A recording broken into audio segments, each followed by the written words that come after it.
Siyempre, para yung tao, yung public aware sila kung bakit sila yung na-appoint. Kasi para maging aware din ako kung paano pinipili yung magiging Chief Justice ng Philippines. Okay lang, para mas open sa public yung kung paano mag-select ng Chief Justice. Opo, unang-una po sa lahat, dapat ngayon po yung mga tao aware na po sila dun sa kung paano pinipili yung Chief Justice kasi po isa po siya sa pinakamataas na sangay ng gobyerno. Tapos po, pangalawa, para alam din po ng tao na may proseso pong ina-undertake yung pagpili, hindi lang po siya ina-assign or ina-appoint.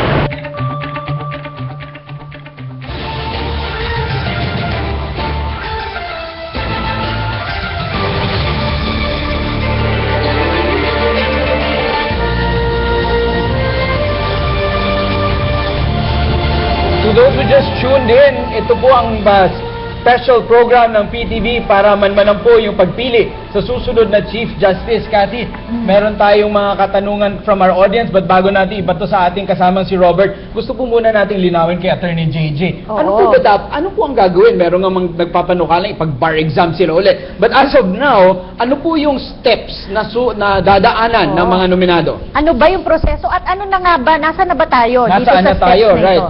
Right. Unang-una, no, I don't suppose merong abogadong willing mag-bar exams ulit. Cruel and unusual punishment po ang tawag dyan. Pangalawa, ito pong nangyari, no, may mga tao, may mga individuals o groups na nag-submit ng nomination sa Judicial and Bar Council. So, nino-nominate nila yung tingin nila kapita-pitagan na miyembro ng Philippine Bar. Pero nagulat nga ako nung mga unang buwan, may nag-submit pa na resume ng isang nurse daw. Naman, hindi po ito katatawanan. Ito po dito nakasalala yung itatakbo ng ating hudikatura. So, yung next na mangyayari, pag nasala na nila yung mga sinabmit na nominasyon, ipapatawag na po yan for interview. Lahat ng nominado i-interviewin. Lahat. Except yung unang-una, may mga basic requirements na tayo. Dapat member ka of the Philippine Bar for more than 15 years, in good standing. So, yung mga ni-nominate po na ika nga nila, pinabili lang ng suka, out na po agad yon. Pero meron din pong mga nag-apply, di ba, Attorney JJ? Mayroon. Parang sa COMELEC lang yan pagka election Hindi mo alam kung sino-sino yung mga tumatakbo. Pero just the same, sige, karapatan nila yun kung tingin nila mapapatakbo nila yung hudikatura. After po ng interview, ang masusing interview, ang alam ko po, anything and everything under the sun, maaaring itanong sa'yo to test siguro yung iyong karakter. How you stand for a question or an issue at makita kung ano yung karakter mo bilang tao, ano yung paninindigan mo bilang tao. So, ibig sabihin, Attorney, aside from the paper, yung CV or yung resume CV nila, ang madugo po talaga yung interview, not televised this time, Yun po. Kasi nung dati, hindi naman televised yung ating interview ng JBC. So they can ask anything. Even the most mundane questions, Pero ngayon, dahil sabi nga nila, gusto nilang i-televise ito, medyo magiging mahirap at delikado. Para din naman siguro sa kapakanan ng mga nominado. Kasi baka may mga itanong sa kanila na medyo sensitibong issue o mga nahawakan na nilang kaso, mapupulaan din po sila sa labas kung hindi sila yung ma-appoint. O kung sakaling sila man yung ma-appoint, very open na sila ngayon to criticisms. And that's what we don't want for a Chief Justice. We want him to be isolated from issues that can be thrown at him from left and right. Okay, matapos po ang interview, Matapos sunod? ang interview nito, sasalain ulit yan. Pag-uusapan sino yung mga tingin nilang pinakamahuhusay na tatlong pinakamahuhusay okay. para sa kanila at isasubmit ang listahan sa Presidente. Okay, kung And ano within 90 days, the President should decide which among the three. Okay, so yung limitasyon ng Presidente, pwede ba siya lumabas doon? Itatanong natin yan maya-maya lamang. Pero gusto na nating ilabas yung ating magandang balita, na ang PTV News Center ay dadalhin po ito sa inyong live. Iko-cover po ito buong buo, itong selection process na ito. Kaya nga gaya ng nasabi ni Ms. Riza, mahalaga po sa taong bayan na panoorin dahil ito po ay makakaapekto sa ating lahat. Samantala, may katarungan na para sa ating mga panauhin, si Robert. Robert? Yes, itong tanong para kay Ms. Riza. Marami nagtatanong, ngayon ito marami nang nakatutok dito sa proseso ng selection ng bagong CJ. Nasaan na ba daw si CJ Corona? Ano na ba daw yung next steps? Baka daw matabunan nitong proseso ito sa mga issue na kinaharap niya ngayon. Dapat talaga hindi matabunan, kundi maipagpatuloy yung buwelong na-generate na. Kinakabahan nga ako kung tinutuloy nila yung sinabi nilang intensyon nila dati na to do the lecture circuit sa mga universidad at maging resource person daw sa transparency and accountability. But call nila yon. Sa panig naman namin sa Akbayan, for one, live pa naman yung kaso na hinain namin laban sa kanila sa Office of the Ombudsman para sa ill-gotten wealth. So, hindi mangyayari at hindi dapat mangyari katulad nung sa dating ombudsman, Mercy Gutierrez, na nagbitiw sa tungkulin, tapos parang natahimik na, hindi na nasundan ng pag-imbestiga at paghain ng mga karampatang kaso. Ito pong kay dating Chief Justice Corona, itutuloy po namin yung pag-alam ng buong katotohanan at pagsingil ng accountability kung yan ang maging desisyon ng Korte. And of course, pagkatapos ni dating Chief Justice ay kasunod o kasabay si dating Presidente GMA. Pa-follow-up lang daw, ano daw ang magiging payo nyo sa maging susunod nating Chief Justice? Hindi ako makapagpayo, hindi ako abogado, pero bilang isang mamamayan, magsusumamo ako sa kanila na talagang siya yung maging kino-contemplate ng ating konstitusyon. That person of competence, integrity, probity, and independence, lalo na sa panahong ito. Itong sandaling ito talagang espesyal sa ating kasaysayan. Siya yung mamumuno na mabawi sa pananaw ng mamamayan. Hindi lang yung pagtingin na talagang kagalang-galang ang kataas-taasang korte at ang buong hudikatura. Pero siya rin ay magiging isang pambansang leader na magbibigay daan sa iba pang mga reforma at pagbabago sa buong pamahalaan natin at sa ating lipunan, pati sa kultura nating mga mamamayan. So kumbaga, historic na task ang mapapasakamay sa kanya. So sana siya ay maging handa para dyan. Historic at napakalaking oportunidad, Cathy, na ito ngang naatasan itong JBC at this point in our history. Kaya meron siguro katanungan, dagdagan ko na lang yung question din ni Robert, at gusto kong tanungin si Senator Sagisag, Cathy. Ano bang sa pagpili, nabanggit ni Attorney JJ yung proseso, sino po ba ang may advantage, Senador? Yung insider ng Supreme Court or outsider? Ano pong tingin ninyo? Well, I nominated two. Pero ang... Sino-sino po yung nominate? Si Bobby Abad, taga-loob, o si Ronnie Zamora, taga-labas, because they will both retire in 2014. Kailangan natin palamigin muna ang temperatura through navigating through the shoals of controversy. Pag in-appoint someone like Tony Carpio, Laila de Lima, patuloy ang hidwaan Kaya yon, to me, ang advantage lang nila, sandalian lamang para muna kumalma. So, nag-nominate po kayo ng isang outsider at isang insider. So, para sa pero inyo pareho po, naman silang veterano sa gobyerno. So, even Ronnie Zamora can easily locate the comfort room. Hindi yung talagang mga buwan. Mawawala. Right. Kasi yan naman, wag nyo na lang pagsasabihin, January 87, I was given a signed Supreme Court appointment. Pre-JBC pa. But I did not accept. Dahil looking around, there were far more qualified seniors. Kaya, yun nga, kung tinanggap ko yun, pag-introduce sa akin, hindi laos na senador, laos na maestrado. Kung meron pong nabanggit ninyo po, Senador, na may benefit na short term lang yung papalit, na hanggang 2014 lang para sa inyo, sa tingin nyo po ba, meron po bang distinct advantage kung insider or outsider? Wala, dahil both of them dahil si Ronnie Zamora has been with government. Even outside of your nominees, Senator? Sino namang Pulano de Talion? Meaning ito sa someone na kilalang kilala. Dahil si Ronnie Zamora, to me, top-notcher. At saka nung pag-uwi ko nung 71 from abroad, as head of the Free Legal Aid Clinic, I wrote to him dahil may problema yung student demonstrators. Executive Secretary siya o assistant. And not knowing me, he called. So to me, ito, paradigmatic public servant. Meaning, sulat ng pangkaraniwang uhuging abogado, pero nasa Malacanang siya, tinawagan ako. Oh, sir, what can we do for you? So yun ang talagang to me, epitome ng naglilingkod sa bayan. Kaya to me, I hope that either one or the other will make it. Kung hindi, di tingnan natin.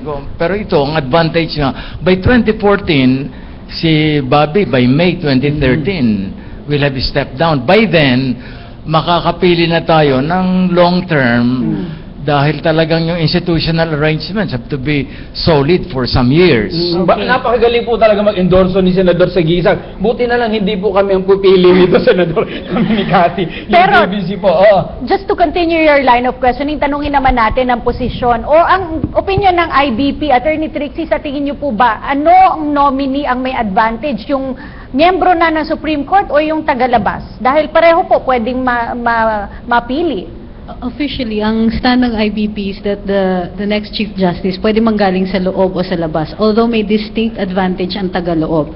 One, medyo napoprotektahan sila from politicalization, di ba? Kasi nasa loob na sila. At malinaw na merong experience, may competence, at alam na nila ang palakad dun sa loob. Not only that, kilala na nila ang mga associate justices, so meron ng rapport na develop over the course of the years dun sa mga kasama nila na kapwa mahistrado rin. So may advantage in that sense. Yun lang nakikita namin. But in terms of kung sinong mapipili, wala kaming nakikitang advantage on either side. Okay, whether insider, outsider, pero ito may gustong idagdag si Attorney Kicho. Sa akin kasi, Mark, hindi mahalaga kung insider or outsider. Katulad nga ng sinabi ko kanina, ang kinakailangan tingnan ng sambayanan ay yung magiging Chief Justice, hindi bantay sa lakay. Dapat yung kapakanan ng hudikatura ang kanyang paninindigan.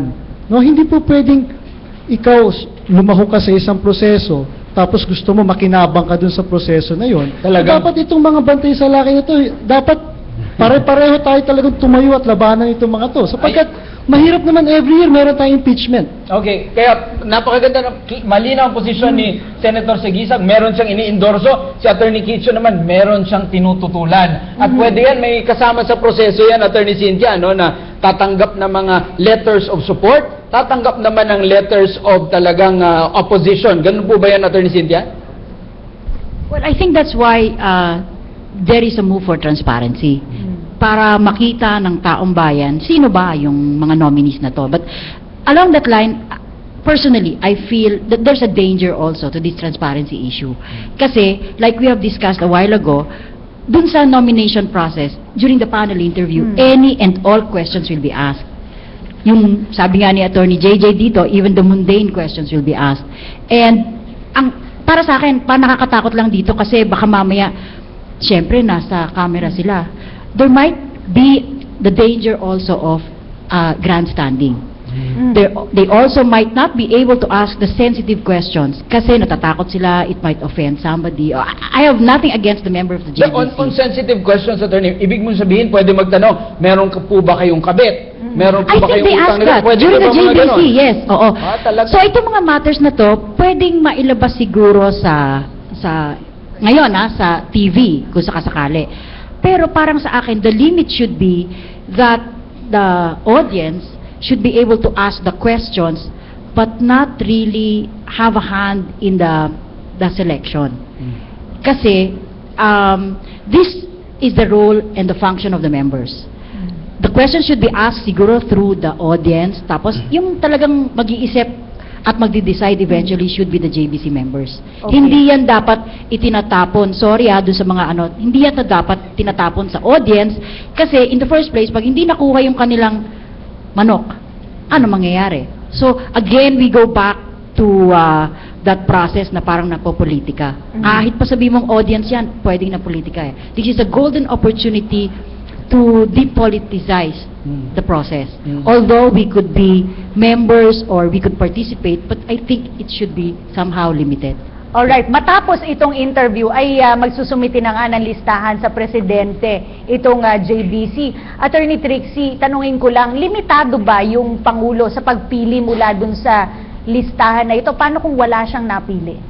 Merong president dun sa dating administrasyon na wala siyang napusuan dun sa tatlong nominado na binigay sa kanya, isinoli yung listahan at may panibagong listahan na ibinigay at doon nakapili ng mahistrado dun sa maikling listahan na pangalawa na iyon. But that being said, no, ang proseso na kaya nga kinukulong at hinihiwalay natin ang JBC doon sa presidente para limitado lang talaga doon sa nakilatis na ng JBC.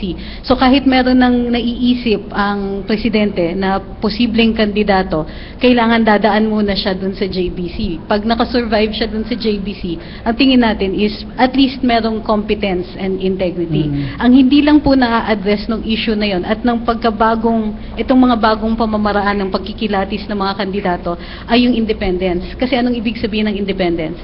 Ang independence means hindi ka kumikiling dun sa nag-appoint sa'yo, hindi ka kumikiling dun sa mga nagkilatis sa'yo, at minsan kailangan you'll be brave enough to stand against public opinion. Kasi may mga instances na ang batas hindi popularity contest. Either guilty ka o hindi ka guilty ng naaayon sa batas at sa ebidensya, kahit ang sinasabi pa ng lahat ng mga taong bayan ay ipakawalan or pugutan ng ulo in certain cases. Okay, at least malinaw kasi na hindi limited ang presidente, limited ang presidente dun sa tatlo, listahan. pero hindi siya limited na wala akong napili dito, magsumiti kayo ng panibagong listahan. Oo. Pasa natin kay Robert. Kasama Robert. Mark, may tanong tayo mula dito kay Daryl Dizon ng TUP.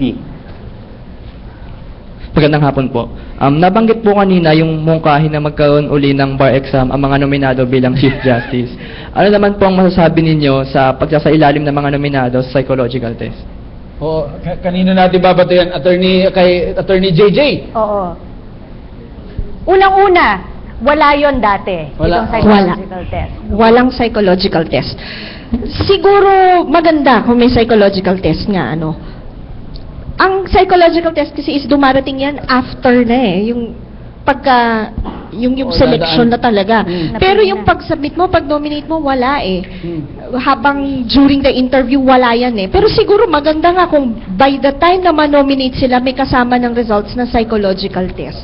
Sa palagay ko lang so that we'll know their leanings. But of course, it would be going beyond already what the rules have already provided for us. Okay, may dadagdag si Attorney Cynthia.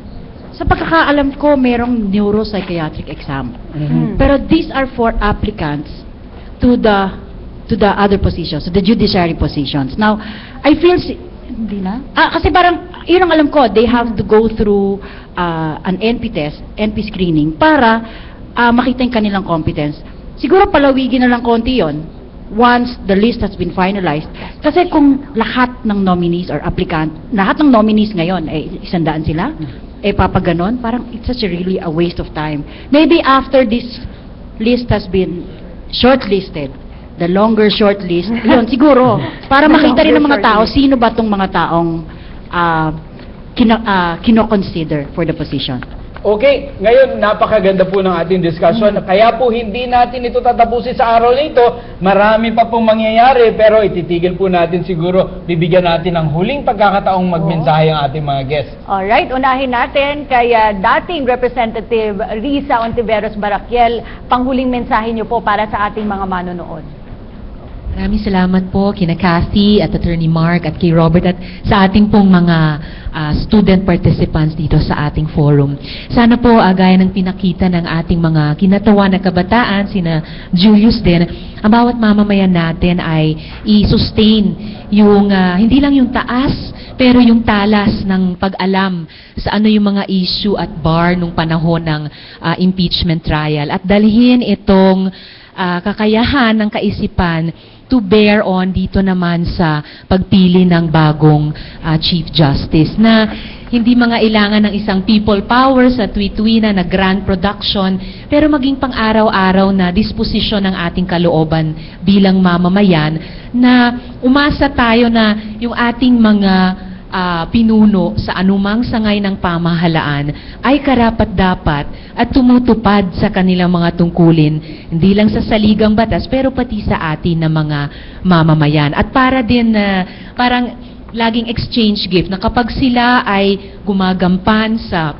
matinong pamamahala, mas professional na politika kung sa hanay ng executive at legislature, sa atin naman na mga mamamayan ay maging ma-internalize din habang ini-institutionalize ang mga reforma sa ating pamahalaan at lipunan, ma-internalize din po natin yung kultura ng pagiging responsable, may malasakit at nakikialam at nagtataya. Gaya ng ipinakita na ng napakaraming henerasyon ng mga kabataan at ng mga mamamayan nung nakaraang kasaysayan ng ating bayan. So, maraming salamat muli at mabuhay po tayong lahat. Thank At you. mabuhay ang bagong Chief Justice, sino man siya. Okay. Kung sino man siya, maraming salamat, Ma'am Riza. At galing po sa dati abogado ni former Chief Justice Corona, ngayon ay practicing attorney Rico Quicho.